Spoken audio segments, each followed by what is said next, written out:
Welcome to the Deep Impact Investing Podcast with Kimberly Griego-Kiel of Horizon Sustainable Financial Services. In this podcast, we discuss sustainable impact investing, creating portfolios that match your values, and a variety of other topics such as financial education, social justice, and sustainable food systems. Do you want to know if your investments seek the kind of accountability from corporations that you demand? Listen in as we explore the burning question, are you investing like you give a damn? Hello and welcome to Deep Impact Investing with Kimberly Griego-Kiel from Horizon Sustainable Financial Services. Kim, how are you today? I'm doing really good, Eric. How about you? I'm a little jealous.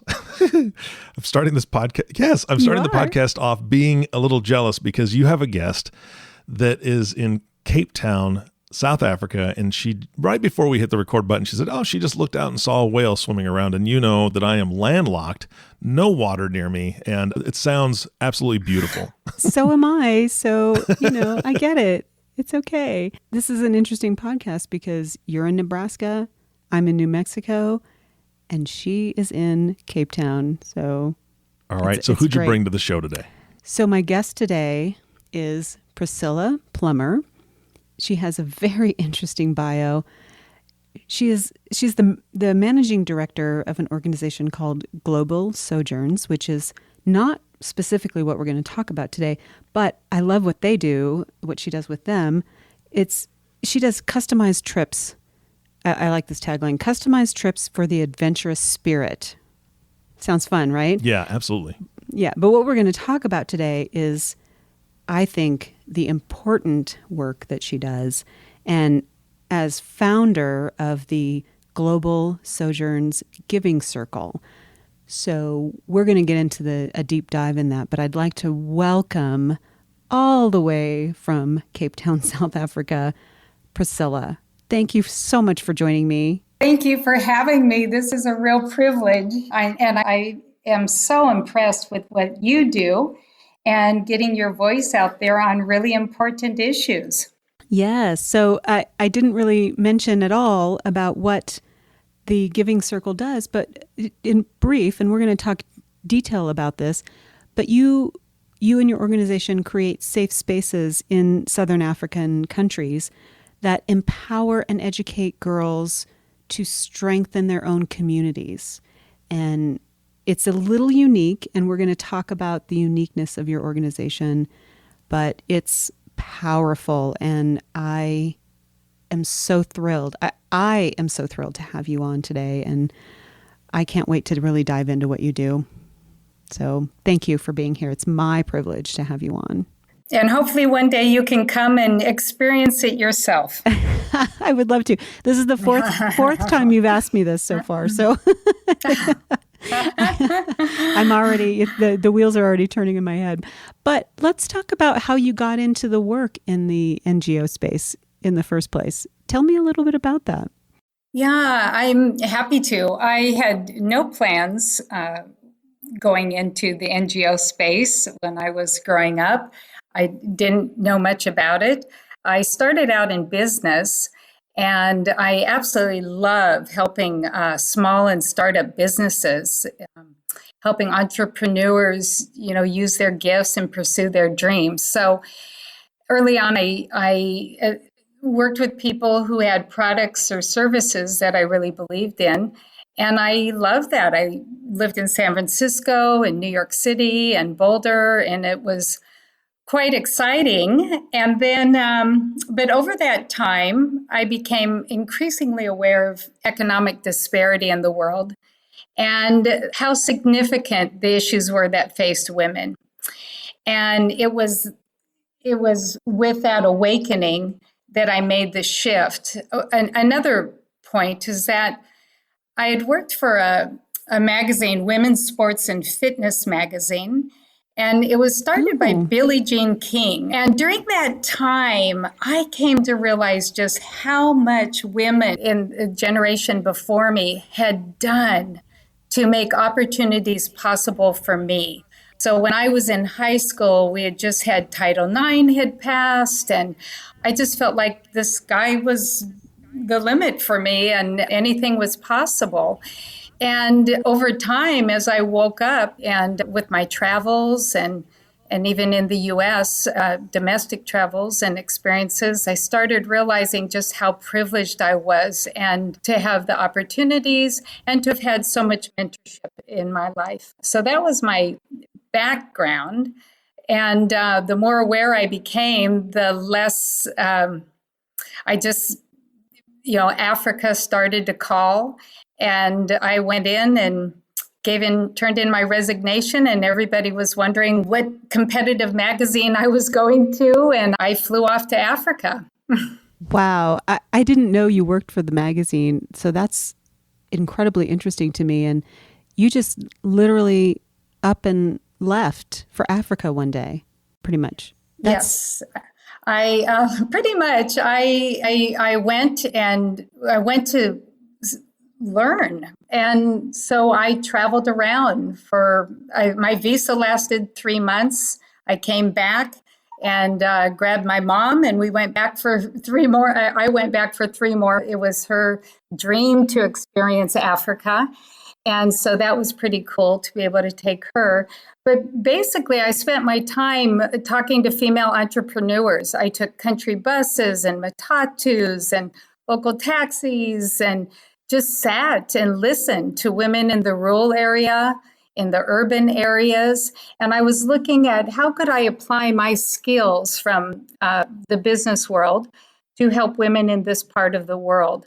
And I learned so much. And then I followed on 3 more years of listening and learning as I went on to get my master's in international development with a focus on women. And I ended up living in Mozambique, which was the poorest country in the world at that time. And I lived in the poorest province. The GNP per capita was $69 a year. Oh my gosh. Priscilla, that is phenomenal. What year was this? I mean, about what time frame? This was 93. Okay. 1993. So I started my travels in Africa in 90, and then I went and had the stint in Mozambique, which was really amazing because all my identity, all the skills I had developed in the United States in my career and all, they didn't apply. No, and so it's completely different. I spent that time really sitting and listening and learning and connecting and being accepted in a community of women that was just tremendous. So I studied women's lives and went out to the maize fields with them and carried water at times and rode my bike and to village. And as I set up meetings, everything, there were no watches. Everything was done, based on just raising your hand into where the sun might be in the sky. And it was tough in many ways because I felt my whole identity, I really didn't have any skills that were applicable. But what a gift. And that's what very few of us do anymore, is have that time to sit and listen. I would say you did have a skill and a gift, because the skill of listening is something very few people have. And that's how we really learn about communities and about other people. And if you were able to do that for so long and really get an understanding of their communities and what you could assist them with, which is what you went on to do, that was brilliant. Well, it has paid off. Yeah. So as you went on, you started your business, taking people into Africa, and that led you to founding the Giving Circle. So let's talk about that. Yeah, I got a little, in seeing how little development support actually got to the people, or how little involved the people were. I started looking at, maybe instead of working in the international development field, what else could I do? And I thought, boy, to be able to bring Westerners, especially Americans, to Africa and help it become alive for them, help them go deeper in their understanding. So while they'd have a great time being out on safari, I wanted to make sure they had really good guides and were in locations where they could really understand more than just, passing through quickly. And while I was doing that, people, started becoming more aware of or seeing poverty in different locations and started asking how could they help. And I started thinking, well, where do I really believe in? Where would I put my, and in looking around, I thought, gosh, listening to local people, focusing on girls and coming alongside, really getting into these communities and believing, working hand in hand with the local people. And so I wasn't finding that out there. And so what we did is started a giving circle. And back in the day, that was a new kind of philanthropy, people coming together, pulling their funds and really being close to how their philanthropic investments were being made. And so that was about 14 years ago. And we have, over the years, gone step by step, working with local people who were also passionate about us helping girls. And this wonderful model has developed over time. And right now, there's such demand. It's so potent that we're just having this tremendous, organic exponential growth. And I am so grateful to all those who came along to invest in this, because it takes time, and we're now really seeing the fruits of it. So it's a very exciting space. It is. And while you have this unique giving circle approach, you also have a unique program, because we've talked a lot on my podcast about supporting women and girls and educating them, and and about the UN's Sustainable Development Goals, and all of those things are included in it. And we talk about that in terms of investing. But what you're doing in your program is a little unique, because you're not really educating, you're providing support and empowering these young women and strengthening them so they can strengthen their communities. But you also, alongside that, are working with the young men in the communities so that they can support the young women, which is incredibly unique to your program. Tell me how you decided to bring that along with your program. Oh, happy to. I first want to step back and say, what we found over the last 10 or 15 years with an increased focus on girls, over and over, the studies are showing it's one of the greatest places or greatest return on investments, because it has such an overall impact.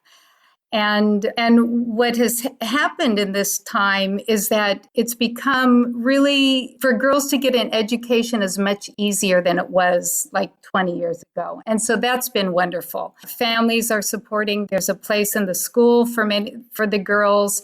And so that's been terrific. What we've found is that, at least in the area where we work in Southern Africa, even though the girls are in school, we're seeing a tremendous rate of teenage pregnancies and early marriages, and especially in this time of COVID. And there also been a real challenge going on in getting employment or starting a small business.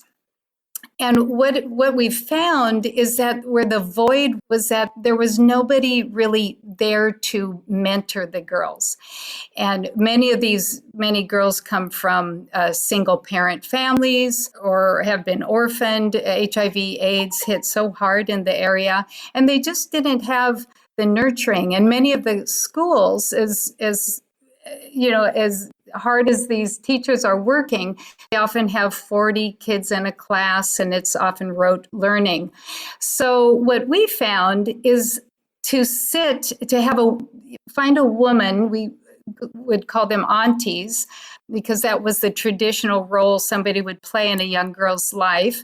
And many of them were missing aunties at this time. And so these women would sit and have a group of, we find like 10, 12, 15 girls, and really sit and listen, come alongside, be with them. help bring out their gifts, help open up their worlds to new possibilities, get them on a track to be able to go on with their education, to be able to identify work opportunities. And that has made all of the difference. At the same time, we've seen a lot of issues with the boys, and they've had a lot of advantages, but they've had a lot of struggles living in deep poverty. And women, girls and women pay the price often, with abuse or them having to emigrate to find work in another country. And it has made it even tougher on the girls and women. And we know that a lot of this happens because of the economic challenges and wounds that boys have early on in their lives. And so we knew that we needed to start with the girls. But in time, we knew that the boys needed to come along. Otherwise, this isn't going to work. And we've had the most amazing men working on the ground doing this. And it's work you can't rush into, because you're really dealing with cultural changes in a strongly patriarchal society. And so you need to have the right people doing this. You need to get the buy-in from those local chiefs and elders. And I feel so blessed to be able to see this team that we have on the ground, what they've been able to accomplish, and really setting a base for doing a lot more to come. Yeah, I think what you said to me before was it's about investing in the people. And while you're really focusing on changing the lives of women, you're investing in all of the people, the communities as a whole, which I think is an amazing, amazing process. And I hear this passion in your voice, and it makes me so excited to hear it. And I want to talk about something else you said to me when we were talking about setting up the podcast. And it was the idea of other kinds of poverty, because your program really works around not just the issues of gender inequality and making it better for these young women, but you also work in the areas of conservation and the ideas of sustainability, because in Africa, in many of these countries, if they don't look at sustainability issues and making things better, it's just going to continue to get worse. But also all of the equity issues, all of those are related to poverty. And one thing we did is that we chose to work in areas that were in or near wildlife areas, and where travelers come, because I also really believe strongly in the power of cultural understanding. And so what's interesting is when people come over and have that opportunity to visit some of the mentors, visit some of the kids, those who travel from, let's say, the U.S., start to see how powerful community is in these areas. And for some of it, the poverty that we're experiencing in the U.S., maybe it's spiritual or it's lack of community, and these exchanges have been so wonderful because we're learning from one another. And then also the way this is connected, I think you've done so well on your podcast. Everything's interconnected here. Absolutely. And so, this working with the girls and the boys and creating these pathways out of poverty helps protect the wild spaces and the wildlife. And that's something that we've been so privileged to be able to experience from the West. But all of this is very threatened right now, as I'm sure you understand. The lion population is being decimated, you name it, right and left. But so it all works together. This is all so amazing, and the work you do is incredible. And I really want to keep talking about this, but we're going to run out of time really quickly. And I think what I'd like to do is be able to continue this conversation. And I think it would be great if we can do another podcast and bring on some of the mentors and a few of the girls and maybe the boys, one or two, if we could? I would love that, because that's who they're the experts. That's who needs to be at the table. There's so many incredible young people rising up who are working so hard for their communities. And what they really need is just others who believe in them and can help on the economic front. But it's to hear from their voices directly. And I'd be so excited to make that work. Yeah, I would love to hear from them and hear what they're enjoying about the program and what they're doing to improve their own lives with this process. I think it would be phenomenal. But I really give you so many props for what you're doing, because I think it's just amazing work. But I think that's our next step. And I want to encourage also our listeners to give to your program as part of this philanthropic process. It's about community investing, communities not just local to them, but internationally as well. So they can go to your website, which is gsgivingcircle.org. And please make a donation and support the work that you're doing. If they're at all inspired by your passion, which they should be, it would be a great gift. So we're so grateful for that. And one thing I can say for sure, and having been doing this work for a few decades here now, one's dollars go extremely far and truly make a difference. And then, of course, to be able to come over and experience it and see it firsthand is another option. So anyway, just thank you so much for listening and caring. And in the world today, we need to reduce this deep poverty and protect this environment. And I feel so privileged to work in this space.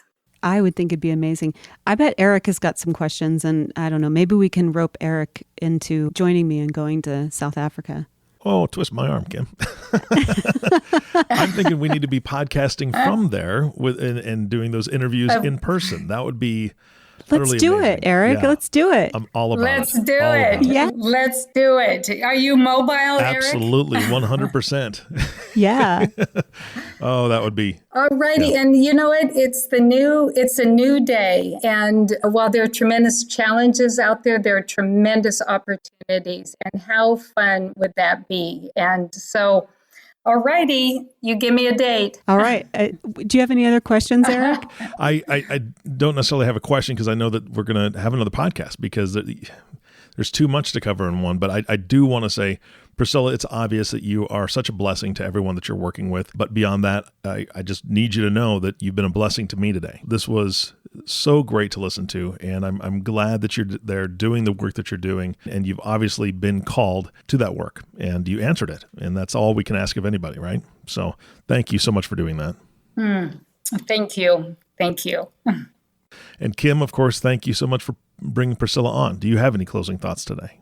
My thoughts on this whole process is to really listen to your heart in terms of those issues that feel important to you. Just listening to Priscilla talk about where she started, and the work that she was doing was already interesting and powerful, but she felt so compelled to go out of her comfort zone. And I think a lot of us don't do that when something like that happens in our lives. We think, I can't do that. That is really outside my comfort zone. But what Priscilla did is really do that and follow her passion. And she's changing the lives of so many individuals, and women, girls, young men, and communities. And that is really what life is about, right? And social justice issues and changing poverty around the world, and really doing the sustainability part. And I wish we could all do that in some way. And I'm so proud of her for doing that. Well, I think we can, right? I mean, that's just it, is stepping out in faith just to have an impact.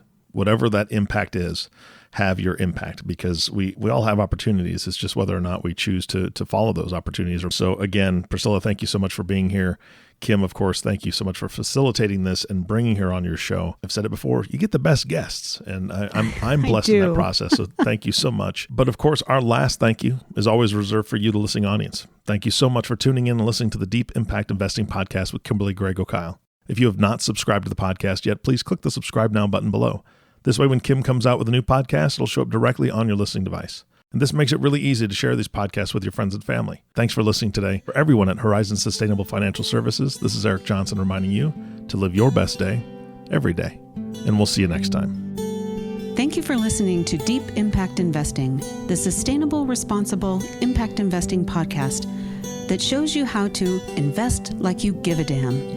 If you have questions about this podcast or topics you'd like to hear addressed on an upcoming podcast, email us at kim@horizonssfs.com. Join the conversation on Twitter at horizonsustfin, or give us a call at 505-982-9661.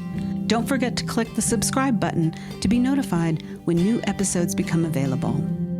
The companies we may speak about during our podcast are not recommendations for investment. Only you and your financial advisor can determine what the right investments are for you. Horizon Sustainable Financial Services, Inc. and its financial professionals do not render tax or legal advice.